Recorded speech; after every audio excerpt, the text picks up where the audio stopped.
Hello student, welcome to my channel. आज की class में हम लोग कुछ महत्वपूर्ण अभिक्रियाओं को देखते हैं, जिनमें पहली अभिक्रिया है फ्रीडल क्राफ्ट अभिक्रिया।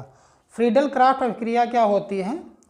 इस अभिक्रिया में निर्जल एल्युमिनियम क्लोराइड की उपस्थिति में बेंजीन नाभिक में विभिन्न एल्किल समूह या एसिल समूह या एरिल मूलक प्रवेश कराते हैं और यह क्रिया फ्रीडल क्राफ्ट अभिक्रिया कहलाती है। तो आइए देखते हैं इसका समीकरण कैसे होगा। ये है बेंजीन, इसका नाम है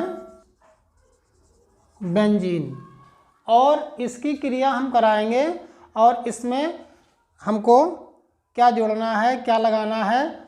कोई एरिल समूह हो, एसिल समूह हो, तो एरिल या एसिल वाले से हमको क्रिया कराना पड़ेगा। तो यहाँ पर हम क्रिया करा रहे हैं मेथिल क्लोराइड और ये क्रिया होगी निर्जल एल्युमिनियम क्लोराइड। निर्जल एल्युमिनियम क्लोराइड क्या होगा? इससे एक हाइड्रोजन Cl के साथ मिल करके क्या बनाएगा? HCl बनाएगा। तो यहाँ पर हम लिख लेंगे HCl और जो यहाँ पे CH3 बचा है ये इसके साथ जुड़ जाएगा। तो बेंजीन में 6 हाइड्रोजन होते हैं, पर एक हाइड्रोजन Cl के साथ मिल करके HCl बना लिया है। तो यहाँ पर हाइड्रोजन कितने बचे? 5। और जो हाइड्रोजन के निकलने से वैलेंसी खाली हुई है उससे ये समूह लग जाएगा CH3। इसको कहते हैं टॉलुइन। ये फ्रीडल क्राफ्ट अभिक्रिया है। इसका एक एग्जाम्पल और देख लेते हैं। बेंजीन की क्रिया हम करा रहे हैं एसिटिल क्लोराइड से। ये देखिए, ये क्रिया भी निर्जल एल्युमिनियम क्लोराइड की उपस्थिति में होगी। यहाँ का ये क्लोरीन और एक हाइड्रोजन मिल करके क्या बनाएगा? HCl। और जो यहाँ पे ये एसिल समूह बचा है, ये एसिल समूह हाइड्रोजन के जाने से जो जगह खाली हुई है, अर्थात जो वैलेंसी खाली हुई है कार्बन की, उससे लग जाएगा। तो ये हो जाएगा C6H5 और ये पूरा समूह लगेगा तो ये हो जाएगा COCH3। ये क्या है? एक प्रकार का कीटोन है। तो ये रही आपकी फ्रीडल क्राफ्ट अभिक्रिया।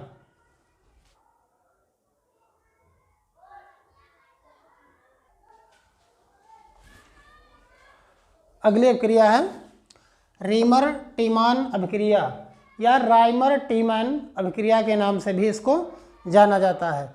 इस अभिक्रिया में क्या होता है? जब फिनाल को ट्राइक्लोरोमेथेन अर्थात क्लोरोफार्म या टेट्राक्लोरोमेथेन CCl4 और सोडियम हाइड्रोक्साइड के साथ गर्म किया जाता है तो सैलिसिल एल्डिहाइड या सैलिसिलिक अम्ल बनता है। इस प्रकार की क्रिया को रीमर टीमान अभिक्रिया कहते हैं। देखते हैं इस अभिक्रिया में क्या होता है।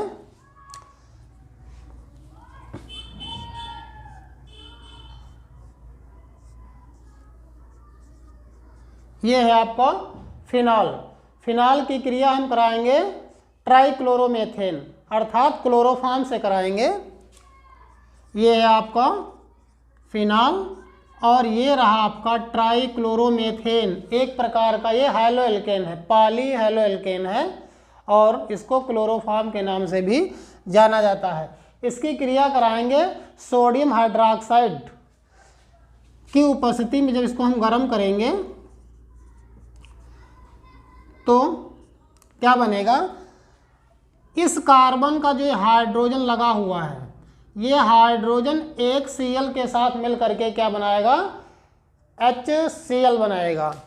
तो HCl हम यहाँ पे नीचे निकाल देते हैं और यहाँ पर क्या होगा? OH और ये हाइड्रोजन जो यहाँ HCl बनाने में खर्च हुआ है उसकी बैलेंसी खाली इस कार्बन की, और यहाँ पर एक क्लोरीन निकल गया है तो यहाँ है CHCl2, तो यहाँ पर लग जाएगा CHCl2, ये एक यौगिक बनेगा।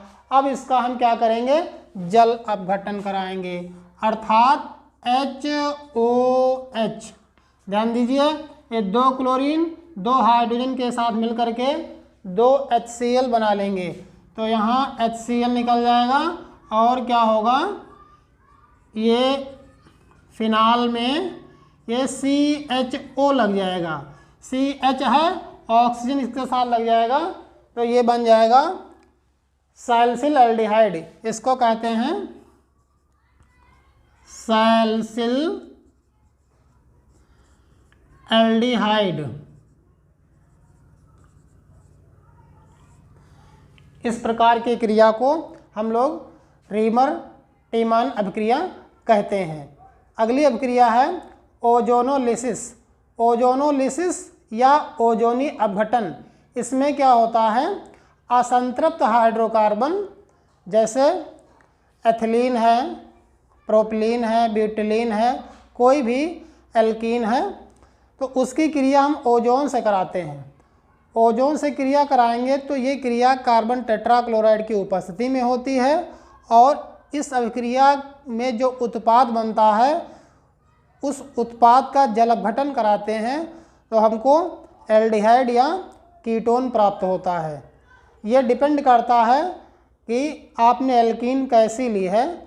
एल्कीन अलग अलग होने पे उत्पाद अलग हो सकते हैं, लेकिन उत्पाद एल्डिहाइड होगा या कीटोन होगा, या एल्डिहाइड कीटोन दोनों हो सकते हैं। तो देखते हैं इसमें क्या होता है।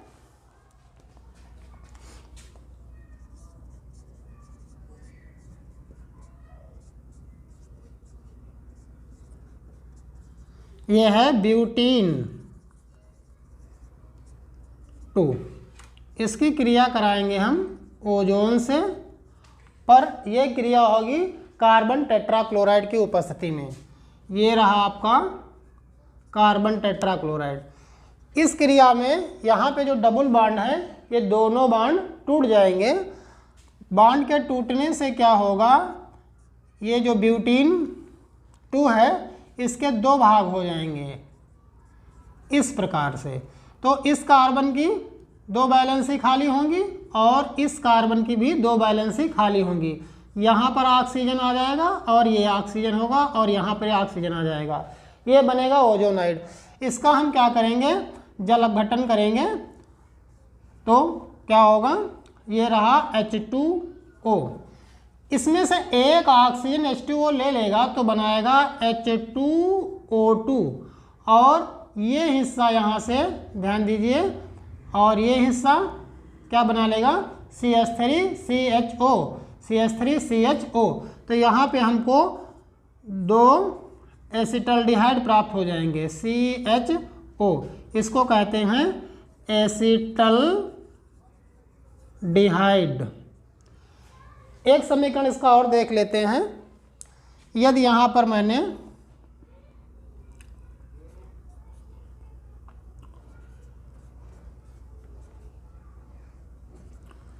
एथिलीन लिया, इसकी क्रिया हम ओजोन से कराएंगे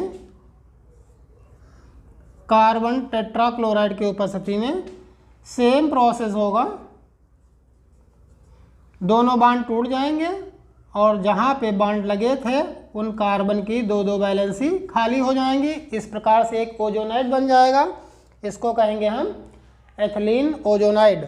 और यहाँ पर क्या होगा, जल होगा। जल एक ऑक्सीजन को लेकर के H2O2 बनाएगा, और ये देखिए यहाँ से हम निकाल देते हैं इसको और इसको यहाँ से निकाल देते हैं तो बन जाएगा HCHO, अर्थात यहाँ पर 2 फॉर्मेल्डिहाइड बन जाएंगे, 2HCHO। ये हमारा रहा फॉर्मल्डिहाइड।